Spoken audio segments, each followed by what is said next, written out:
Hello everyone, welcome to Ben's Camera Show. Hope you're all doing well. It's been 2 weeks since my last one. In fact, it's been 2 weeks and 1 day because I couldn't do my show yesterday because I was at a film show of all places. Yeah, and I couldn't not go because it was a great show. Place in Hackney. Not Hackney, then... Oh dear, have we disconnected? Huh.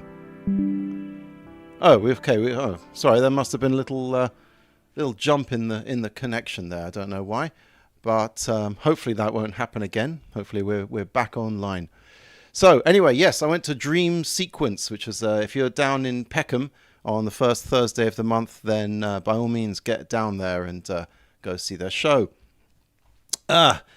Talking of film shows and film festivals and stuff like that, I have some news. I have some incredible news, and I'm not going to share it till next show because I want it to be full of rich media and stuff like that. So I'm going to hold off on the news because it might develop and there might be even more to tell you at the next show. However, while we're still on the subject of film shows and film festivals and everything, Exploding Cinema that I'm involved with. We're doing a little thing, a show in Margate on the 7th, and we'll be back at Set Social again in Peckham. It's the hub now, Peckham, of things going on. And we'll be back there on the 19th of June. So come on down to that. Hey, Old Radios is in the house, and so is Ian Hand, two lovely people who've followed me from just on this occasion from Thursday to Friday. So I'm sorry if I messed up everyone else's schedule, but you can always watch this, next Thursday, because I'll be on in 2 weeks again, on Thursday this time. Anyway, so recently I went to something called the Dresdener Schmalfilmtage, which literally translates to Small Film Days. I think. I don't know if Schmal actually is Schmal. I thought Kleiner was small. I'll have to check my German on that. Anyway, it was I've prepared a little video of my trip to Dresden. It was an absolutely amazing event, and I'm going to tell it all to you in the medium of a pre-recorded film. And Super City 100, has already spoiler alert. The news I was gonna tell next week. But yes, I'm in the Straight 8 Festival this year. Not only in the Straight 8 Festival, but in the top 8 films, which I was absolutely gobsmacked to hear. Obviously, the judges have got a lot of discrimination and taste there. But yeah, I'll be talking about that at the next show more. It was fair made my day yesterday, but I don't want to go on too much about festivals because I'm going to show you this one about Dresden, and I can recommend anyone who's in Germany. Where have I got? Whoa! Excuse me. I can recommend if you're down East Germany way to go down to that. Don't worry about it, Super Cine. No, it's fine. I was in two minds about whether to talk about Straight 8 tonight, but because it's such new news that I'm going to collect some rich materials and some making of stuff and talk about the actual film I submitted at the next show. But yes, very exciting. Now, Dresden. I've made let's get me in my little box here. Right, I've made this little thing to because I thought it'd be a lot more straightforward than bumbling through it and showing you all my films and random photos I took during it. So I put them all together into this little film, and I shot this partly on my phone, but also partly on a Bolex B8L running ORWO N74 film, so a very high grain, high speed film. And here we go. And it's lights, camera, action for the 26th Dresdener Small Film Days. Filmmakers from all across the globe gather in this historic East German city for a few days of film-related fun. Amongst the attending are luminaries and celebrities of the German Super 8, Standard 8, Single 8 and 16mm community. Jürgen Losau, Dagi Brundert, Patrick Muller, Friedwin Wuxmuth, and to name just a few. And the sun came out to make Dresden feel almost as warm as the 13th to 15th of February 1945, when the city was razed to the ground by Allied bombing, resulting in 25,000... Okay, I'm not going to read the rest of this. There's a lot of awfulness there. Still, yes, it was a very nice town, actually. They've rebuilt a lot of the old historic buildings. And as you can see there, I mean, the poor people of Dresden, Jesus, they had to suffer through communism and everything. So I went to the... that's the flea market there, looking for old cameras, and found a bunch of rubbish. Live TV, folks, yes. Hey, Mike's in the house. Hey, film boy. Anyway, this was amazing. This was the setup they had there in Dresden. They had some serious stuff there, and this was a something that this guy did. Besides, why did they had a whole night of? That's a bit loud, isn't it?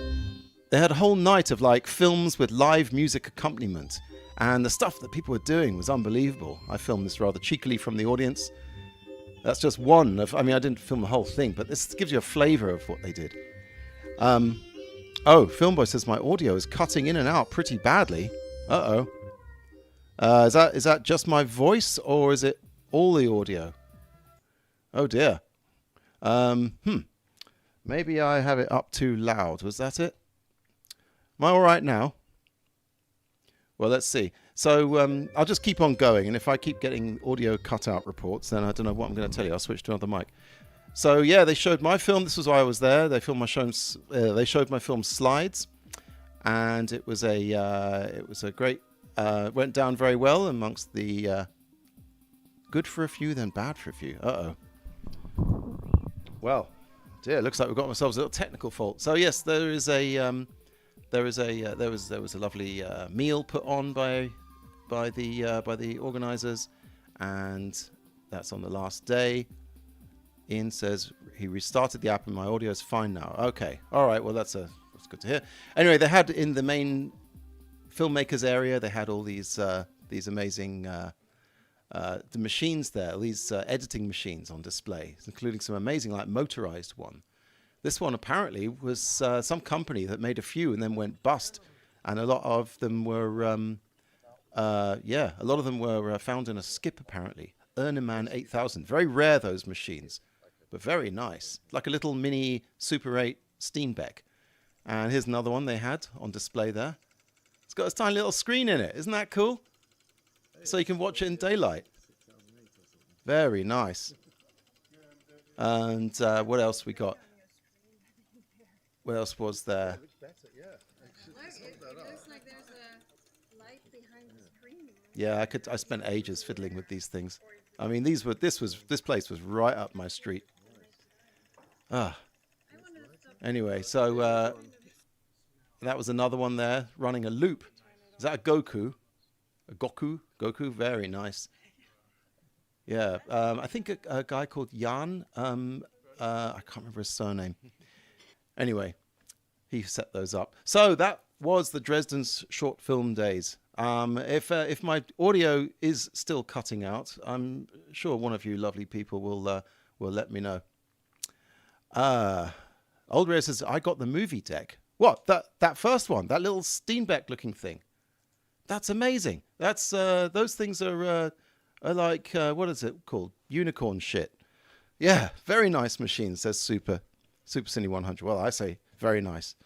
Damn, Old Radios, you must have some cool stuff. Anyway, shall we get on to the business at hand for today? Now we're all a bit warmed up. Oh, yes, I forgot to mention one other thing, which is that at the Dresden short film thing, on the final night, there was the most amazing series of films they showed by a couple called Richard Toohey and Diane. Diane Barry. Yes, they have a lab in Melbourne, Australia, and they that's called Nano Lab. I'll give them a plug here. Yes, they have a lab there, Nano Lab, and they have a film optical printer.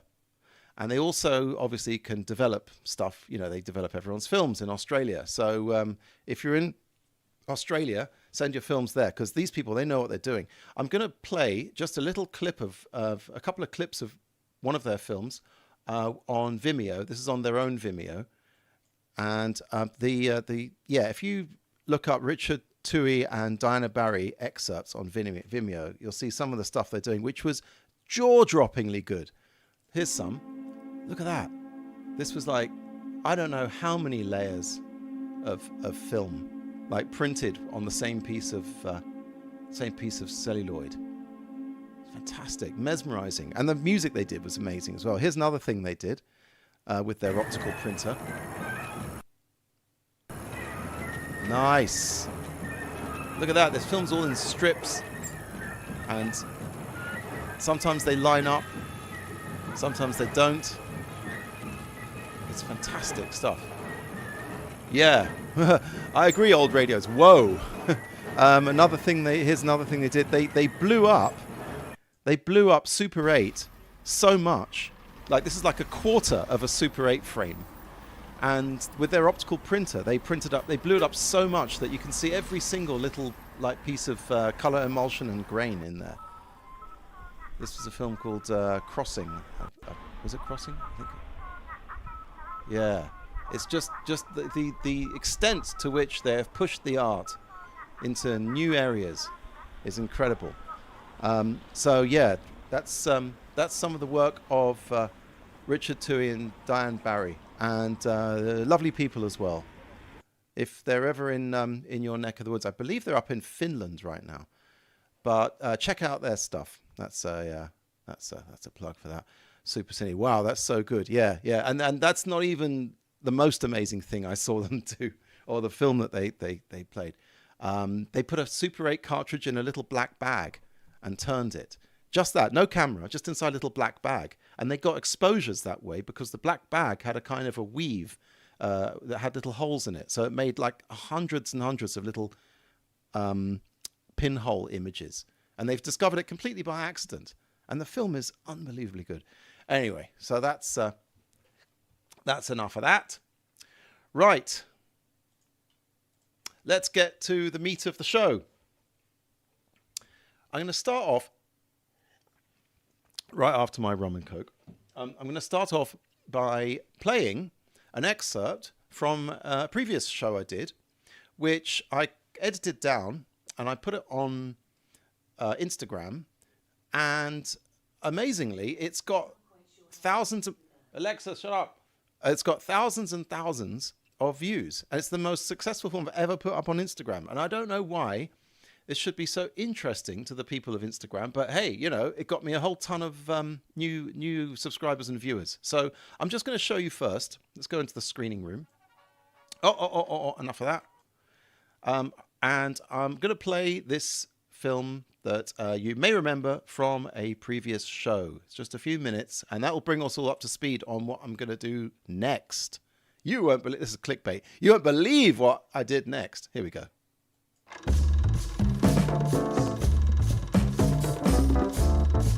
Oh, what did I do next? I developed some UN54.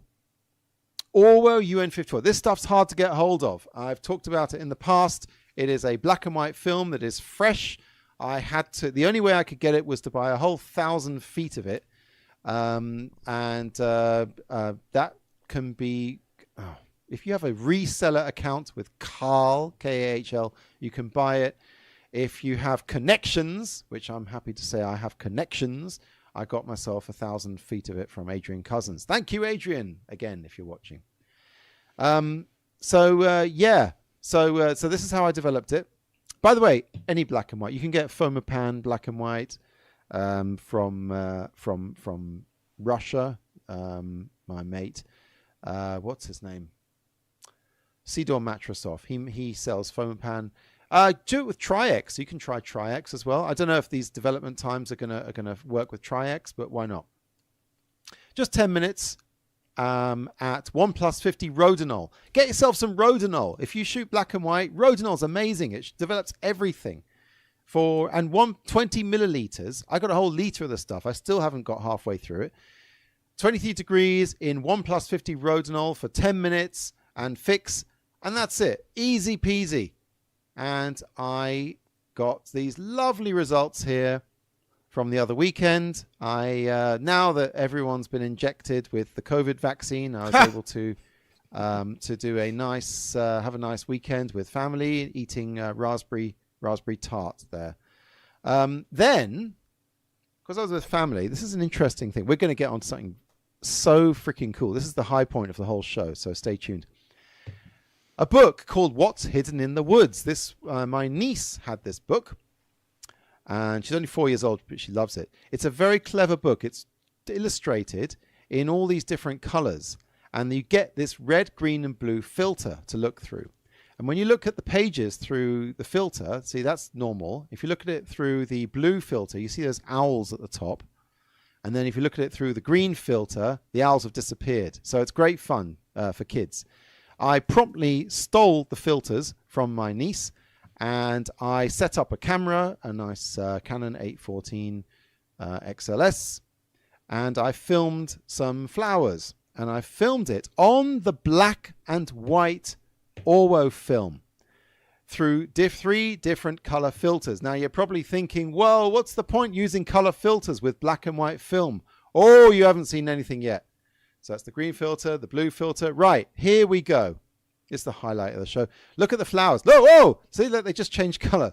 That's the red, green, and blue. And then I shot this shot, red, green, blue filters. Look at it, red, green. Look at it. It's all changing. It is slightly different each time.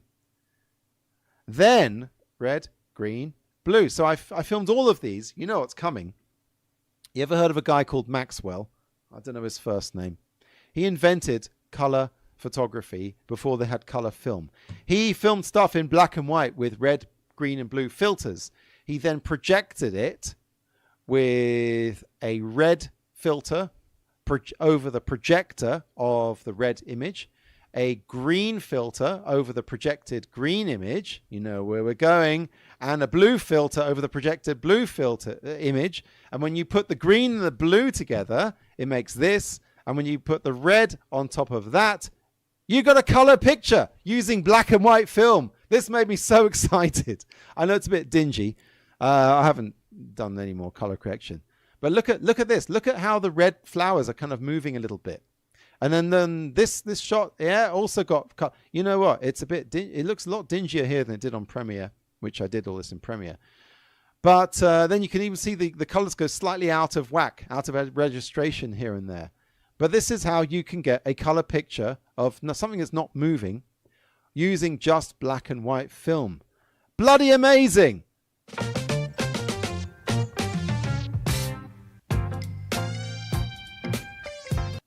Right, that was a slightly younger me talking about COVID vaccines and other things of yesteryear.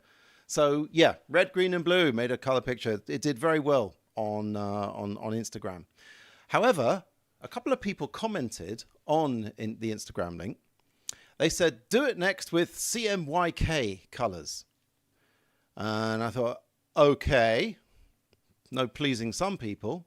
And eventually, the doing it with CMYK rose to the very top of my to-do list. It only took about 4 years. And that's what I did. And that's what I'm going to show you today. So let's begin. I pretty much used the same methods, whereby, let's get the slideshow going. There we go. So what is CMYK compared to RGB? There we go. Look, isn't that better? Everyone was complaining last time about my rubbish key here, but now I've got it really nice because I'm using not a green screen, but a yellow screen, which is opposite to this blue, the blue of the nitrile gloves. See, we're on the same kind of theme here. Right, red, green, and blue colors is more used with on screens and computers and stuff, and CMYK is more for color printing on paper.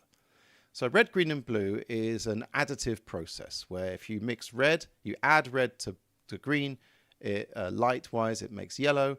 If you add red to blue, it makes magenta. And if you add blue to green, it makes cyan. Oh, what's that? Yellow, magenta, cyan. Well, look over here.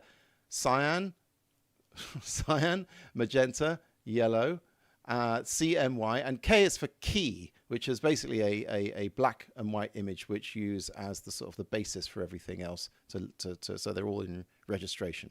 Well, let's not worry about the K right now.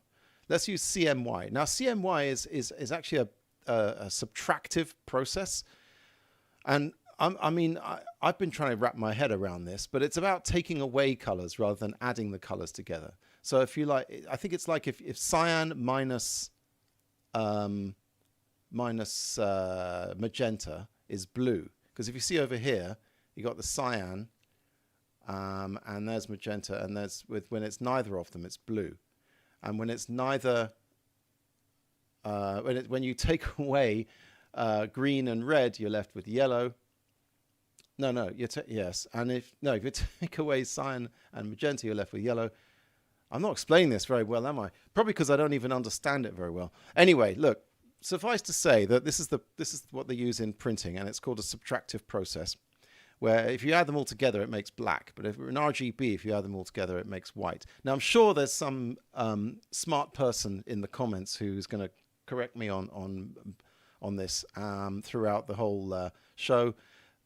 Go have at it, because I'm telling you in advance, whatever I tell you for the next 25 minutes might be utter rubbish. So, but I'll show you what I did, because real physical experimentation is the important part of it. So, my method. No, this is more. It's more like it. So yeah, so cyan and magenta is mixed together, makes blue, blah, blah, green and red. Oh, hello, Sega.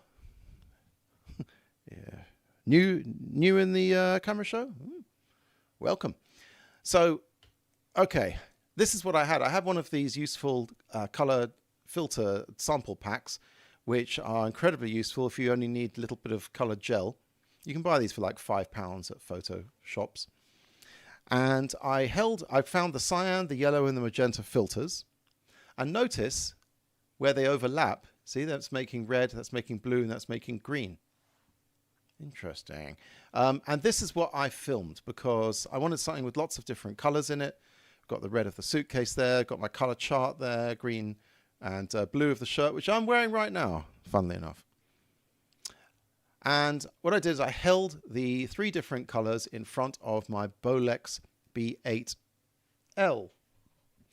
And the Bolex B8L I used because I had some leftover N74 film in it after the Dresden thing. And also the lens is very small, as was my gel. So some of my Super 8 cameras, the gel wouldn't have fit over it properly. So I used this little camera. Also, because it's very high-speed film, I thought it would be quite a good idea to use that for this, because some of the light does actually get subtracted when you put a colored gel over it. So that's the cyan there. That's me holding the magenta over it. You get the idea. And this is actually holding those same filters in front of my phone, which was taking a color picture. So again, that's the cyan filter on, that's with the magenta filter on, that's with the yellow filter on. Of course, you can see all the other colors as well, because this is, as a color sensor rather than black and white film. So, and that's the key. I also filmed it in black and white. So I did 1 frame cyan, 1 frame magenta, 1 frame yellow, 1 frame black and with no filter at all. I did that for f1.8 wide open, f5.6 half open, and f22 almost closed, because I thought let's have a spread of exposures, and let's see the results of that. It turns out that the f5.6 actually looked the best. So that's the black and white with the cyan over it. It's weird, because sometimes even it's black and white, I can sort of see, it looks a bit colored. I can see the colors there. I'm not sure. That's with the magenta over it. And that's the black and white film with the yellow filter over it. And that's with no filter at all. And then I tinted them one by one. in Adobe Premiere, and I'm going to be going through all some of that Premiere stuff later in the show. So I tinted the cyan one cyan, the magenta one magenta. In fact, you can see here, just here, just look at the color chart between them. You can see different effects there. Some of the colors are coming up brighter than others, even though we're still in monochrome here. Of course, I cut the yellow in yellow, and that's just the black and white there. Now, here are the 4 images that I got, and notice this is with overlapping them using oh gosh, it was what was the setting? The subtraction blend, I think, rather than addition or difference, or maybe it's difference blend. So where they overlap, these you can see that cyan, magenta and yellow have made a red. You see that cyan and magenta make blue, and unfortunately, the cyan and the yellow don't overlap in this particular picture. But we'll see in a minute what they look like when they overlap. So that's all 4 of those color layers superimposed and reduced to about 30 to 40% opacity each. And that's what happens when the magenta and the yellow, which just the magenta and the yellow are mixed up together. And that's what it looks like when just the cyan and yellow were mixed together. And that's what it looked like when the magenta and magenta and cyan were mixed up together. So magenta cyan, yellow magenta. And look at these 3. Look, see what they make? Red, green, blue. And you can start to see some of the colors coming out there. But you all want to see what happens when I mix all 3, cyan, magenta, and yellow together. And that made this, which is, well, I mean, it's not exactly that, what you see above me. This is after a load of messing around with different settings and with a whole bunch of color correction and fiddling and about 3 or so real splitting headaches that it all gave me. Yeah, it looks a bit murky, to be honest. So I think it's because CMYK is for printing like on paper and stuff. It's not really meant for what I'm doing here, although it did work. I'm also wondering if those filters I used, these ones here, oh dear, OBS disconnected. Oh dear, and reconnecting. Well, I hope the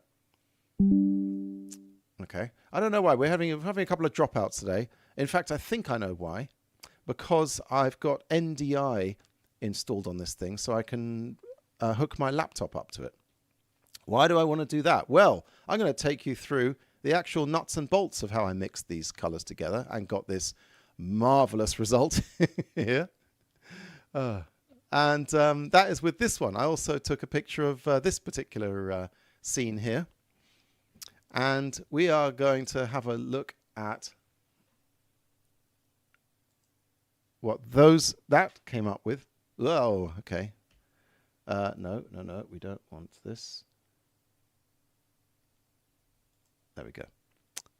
So you can't see the cursor, unfortunately, but you can sort of see. You'll see the results of what I'm doing. So you see the timeline there. Okay, these are all the different things I did. Firstly, maybe I can get this.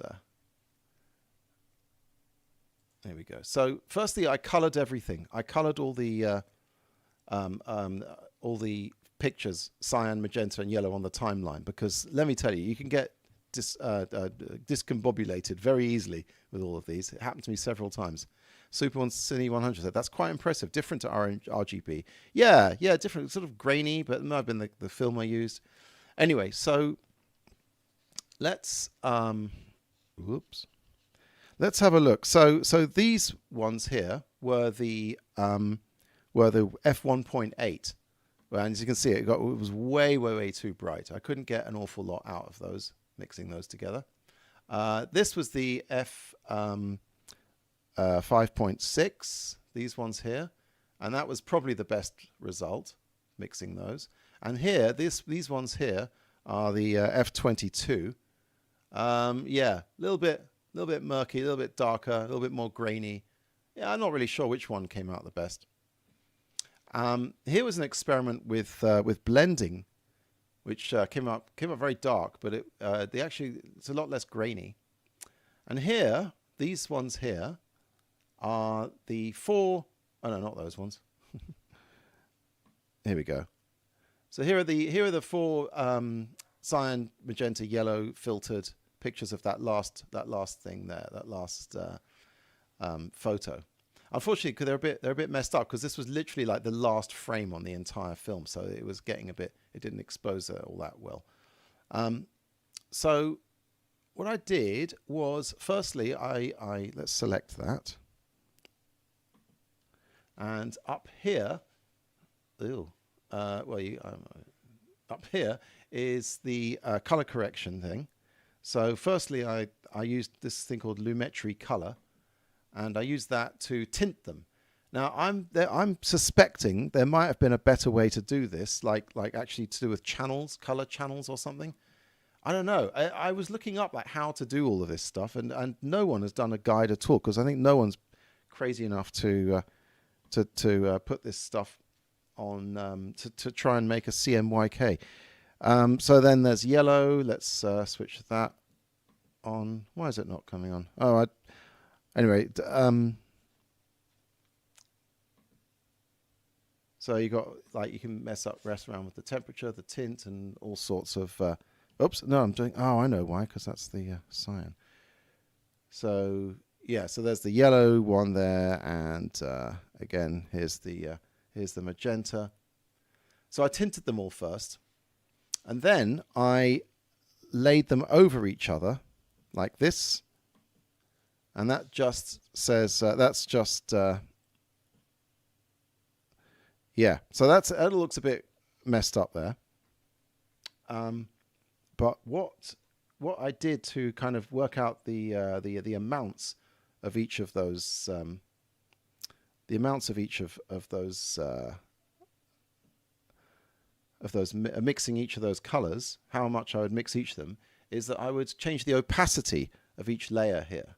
So if I get the opacity of the cyan layer and I reduce it, then it sort of starts to go, well, if I do it all the way, it goes pure magenta. But if I make it like halfway, you can see there's a sweet spot between it being completely cyan and completely magenta.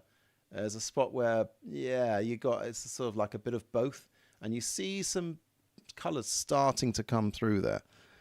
Let's go down here to the magenta layer here and change the opacity of that. So it's at 0% right now. Oh no, that's not it. It's at 100%. So let's take down the opacity of the magenta to say around 50, and then we'll bring up the opacity of the yellow. Oh, that's all the way up, the opacity of the yellow. So yeah, so that's the kind of mix you get. Now it was quite dingy, as I said. So what I did, there we go, let's zoom in a bit. There we go. I put what's called an adjustment layer, which is this green thing, which is basically anything below the adjustment layer has its levels kind of boosted a bit. So let's see without the adjustment layer. It's this green one here. So yeah, that's about as good as I could get it in terms of mixing the colors. And then with the adjustment layer, anyway, yeah, that's there we go. That's mixing CMYK colors. Super Cine, that's quite impressive. Did I already read that? Oh dear. Quite different to RGB. Yes, it's different. It's you know, it is what it is, I think, is what we're going to have to say. And I'm not sure what I'm going to do now. I might if I did it again, I might do a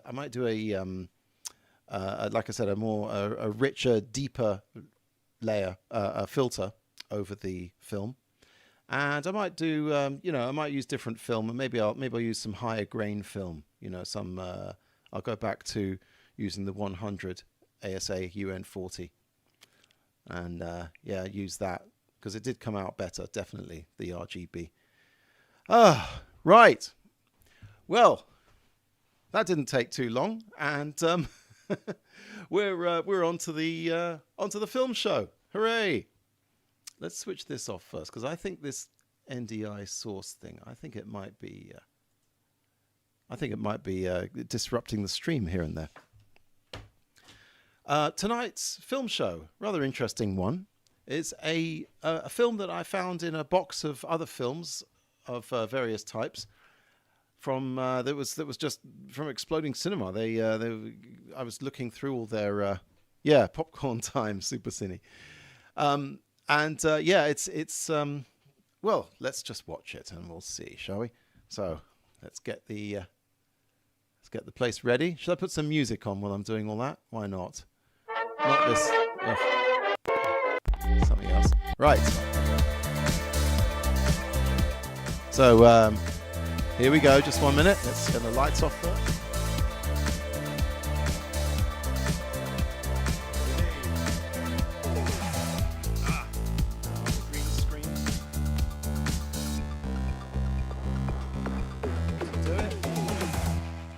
Okay, and finally I have to unplug myself and let's get the projector. Oh, the DSLR. Okay, let's fix that.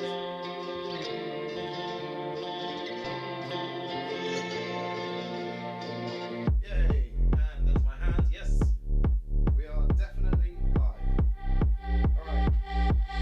Oh, shut the curtain as well. It's a bit of an odd one tonight. It's a bit of a strange one tonight.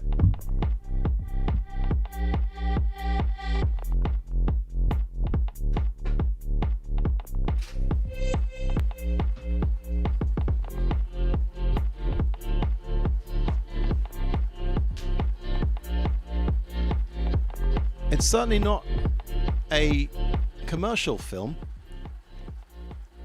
It looks a bit like some home movie stuff. Got a young Mark Zuckerberg on the left there. I don't know what the purpose of this was. Maybe they were making a film.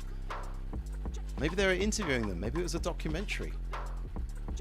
But someone went out in black and white, sometime with black and white film, probably Tri-X, went out in the, I don't know, the 80s, and filmed these two guys. I would hazard a guess that they're mechanics, going by what they're wearing and the sort of car in the background.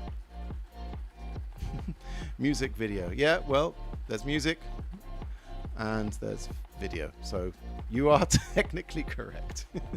Although it's not a music video. Anyway, so yeah, there's these nice gentlemen there. Oh, they're working on a taxi. And then a shot of this guy walking down the street. I think that these are rushes from a film that someone made. I think they're just, it's like, okay, just keep walking down. Yeah, we'll put this into the, either that or it's some weirdo who's just been filming people walking down the road. Let's play, is it a film extra or is it a real person from the 80s? No one's on their phones because their phones were all chunky and plugged in at home. Yeah, very weird. I don't know. I don't know. Okay, yeah, you know, jolly people.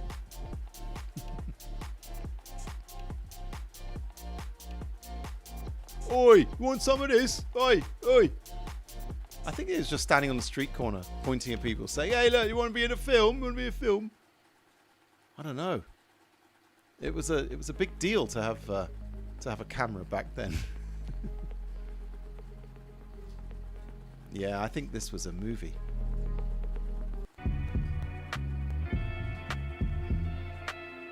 I wonder if Super Cine, I wonder if it's B-roll stuff. They ain't getting mad, no. This guy looks quite modern, actually. I think I saw a guy looking like that at the film show in Peckham last night. Ah, now 20 things you didn't know. You didn't. Oh, I didn't miss that. Okay. Ah, that was that.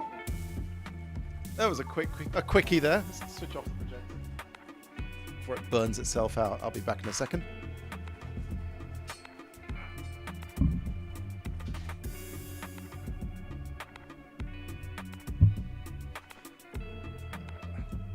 Well, anyway,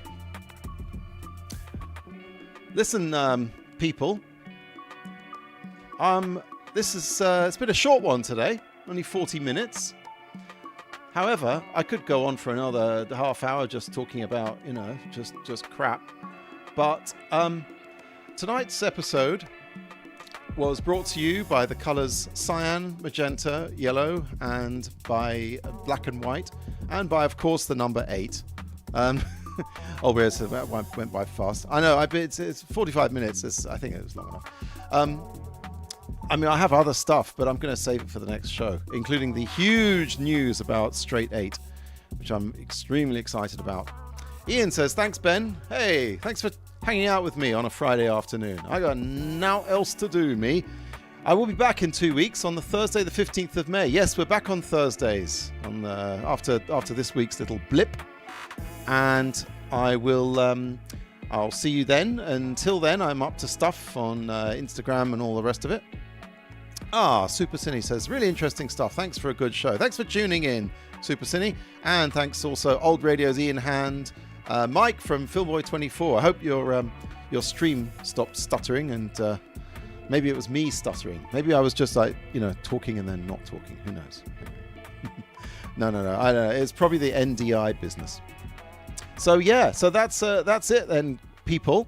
And I'll see you in 2 weeks. And I have some really cool stuff to show you in 2 weeks. I might give the CMYK another go, but really it's doing my nut in. If you know better how to mix those colors using either Premiere or Photoshop, please tell me, because you know, I don't know what I'm doing half the time, really.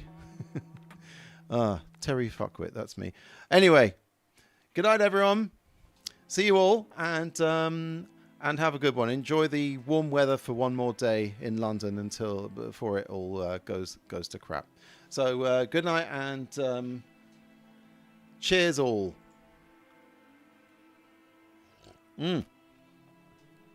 Delicious. Oh, did I not end the stream? I should. Oh, there we go. Oh, I got the do you really want to end the stream? Right. Yes. I'll see you on the 15th. Bye, everyone. Have a great weekend.